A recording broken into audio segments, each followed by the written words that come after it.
Consciousness comes into play when you're doing something that you haven't done before.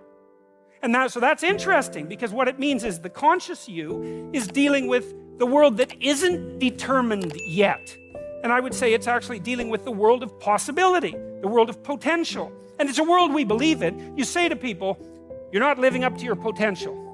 And you say that to yourself too, when you wake up at night and you're guilty. I'm not living up to my potential. And you don't feel good about that. And you think, well, there's potential around you that you're not exploiting. And you feel bad about that too. And you should. And so it's a good source of guilt and shame. Not enough to crush you maybe, but enough to wake you up. And it's certainly not something you hope for the people that you love. It's okay. You're wasting your potential. It doesn't matter. It's like no one says that. And so we're contending with potential. And we know that because we wake up in the morning and poof, we're awake. Like the sun has risen again. We're awake. And we confront the world. And what do we confront? We confront the possibilities, the potential, and the horror of the day. Here's the things we could do. Here's the things that could go bad.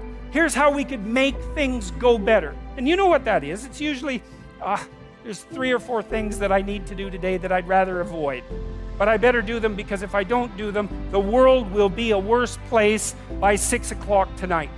Right? And that's a funny thing, because the world isn't like that yet. It isn't made like that yet. It won't be made like that until you make it. And you might think, well, here's some things I could do that would be good, that would actually make the world a better place by 6 o'clock tonight. Take some effort, and the willingness and some aim, but you could do that. You could make it slightly better than it was, and certainly slightly less worse than it could be. And you know that. It weighs on you, I would say, as soon as you wake up. It might be a moral burden, or it might be excitement, or it might be some combination of both. But that's certainly how you view yourself. A conscious agent confronting what has not yet been brought into being, confronting potential, and determining the course that the world's going to take. Maybe just in your small area, but who knows how big your area is and how much what you do echoes around you. We have an idea in our culture that each of us is the center of the world. That's why you're part of the sovereign state. That's why you vote. That's why the future of the state itself is dependent on your decision. Because we've decided over like a 10,000 year period that you're king. You, for whatever reasons, it's on you. Your conscious ability to be awake and to be articulate and to be clued in and to keep nature at bay and culture straight and your own malevolence under check and to combat the unknown and to transform it into something that's good. That's what you are. And you see this reflected in the oldest stories. That's the dragon myth, You go out into the terrible unknown, beyond what we understand, into the unknown itself. And you confront the terrible thing that rests there. The terrible predatory, eternal predatory monster. And you can do that because that's what you're like. You're not cowering at home. You're not frozen into submission. You're out there active and you can take it on. And as a consequence, you can attain something of substantive value, right? And that's you. That's the transformation of you, because now you're braver because you've done it. But it's also something now that you've garnered from the potential. And you can bring that back and you can distribute that into the community. That's the story of humanity. It's the oldest story we have, and it's correct. There's this idea in Genesis. I'll end with this. So there's this idea in Genesis that at the beginning of time, there was potential. Tohu vabohu. There was potential. It was nothing. Like the nothing that's there when you wake up in the morning, that's just the potential of the day. It's all sorts of things that could be, but nothing that is. And then there's a structure that confronts it. Well, that's you. There you are, the structure that confronts potential. And then there's the personality that you use to confront it. So in Genesis, the personality is logos, and it's something like truthful courage and communicative ability, all amalgamated. It's something like that. So, and it's a lesson. It's like, okay, there's the potential. What are you supposed to do with it? Well, there you are, ready to confront it. How do you confront it? With truth and courage. And then you transform it into what exists. You take the potential and you transform it into being itself. That's your job. In Genesis, when God does this repeatedly, he says something repeatedly. He says, after each day of doing this, and it was good. And it's repeated. So it's like it means something. It's repeated. And what does it mean? If you confront potential, with truth and courage, then what you produce is good. Well, so that's a good thing to know if you want to produce what's good. It's like confront the potential with truth and courage, and what you produce is good. Great. So that's a nice thing to know. It's a fundamental ethical axiom, and it's sort of predicated on faith. It's not easy to be courageous, and it's not easy to tell the truth.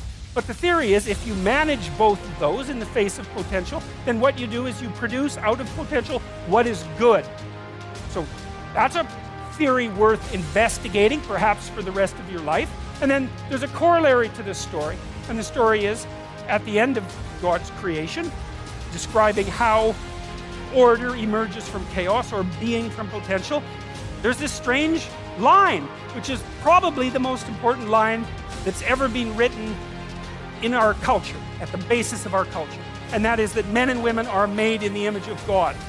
And what does that mean? Well, if God is that which confronts potential with truth and courage and makes what's good out of potential, that seems to indicate that we have the same faculty. Like on a smaller scale, we're not omniscient, but we're not bloody well nothing. You know, our conscience is integrally tied into the structure of being in some manner we don't understand. And it certainly is the case that we take what isn't and turn it into what is. That's something, man. That's quite the trick we've been able to manage. And so we're made in that image. And so what are we supposed to do? Well, that's what we're supposed to do. We're supposed to type our letters and make our phrases and construct our sentences and build our paragraphs and put our chapters together and make our books and communicate to people and straighten out the damn culture and constrain the malevolence and ignorance that besets each of us and push nature back and extend ourselves out into the unknown and confront the potential that's there in illimitable quantities and make the world better than it could be otherwise. To move it away from hell, and it can certainly become that, and toward heaven to the degree that we can manage that. And that is a good enough goal. That's the thing. You need something, you know, because your life is tough. It's hard. You need something that, you know, you need something to get out of bed for and fight for. And that's something, right? To fight, let's say, against hell and for heaven. That's something to fight for. Especially, and you know, if you want to be convinced about this, like read a little bit about hell. Read the Gulag Archipelago, or read Ordinary Men, or read the rape of Nanking, or read about what happened in Nazi Germany during Auschwitz and all the catastrophes of the 20th century, and see if you believe in hell, and see if you think, well, maybe not having that happen anymore would be a good idea. And then think about maybe that's something you could contribute to, and then it wouldn't have to happen anymore. And that would be a good thing, and God only knows what great things we could manage under such conditions. We're becoming incredibly technologically powerful. And what would it be like if we became equally wise? Well, that would really be something. God only knows what we could manage in the next 20 years or the next 100 years, you know? We're running at 40%, most of us, you know, because we're half in and half out. And it's not surprising, because life is difficult. It's like, well, what if you were 90% in, or 95% in, or all in? Because you're all in anyways, right? It's a life and death game. No one gets out of this. Everyone dies. You might as well commit yourself. And you might as well commit yourself to the highest good that you can attain, because why not? It'll imbue your life with meaning. It's hard, the responsibility is there, but all the meaning's in the responsibility, and that'll make your life better. It'll make your family's life better, and it should make your culture better. Maybe it make the world better. It's like, that'll justify your damn miserable existence at 3 o'clock in the morning when you're wondering what the hell you're doing here.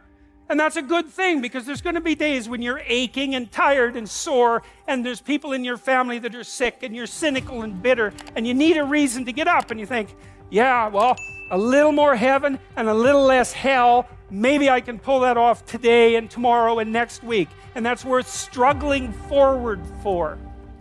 And so that's how it looks to me.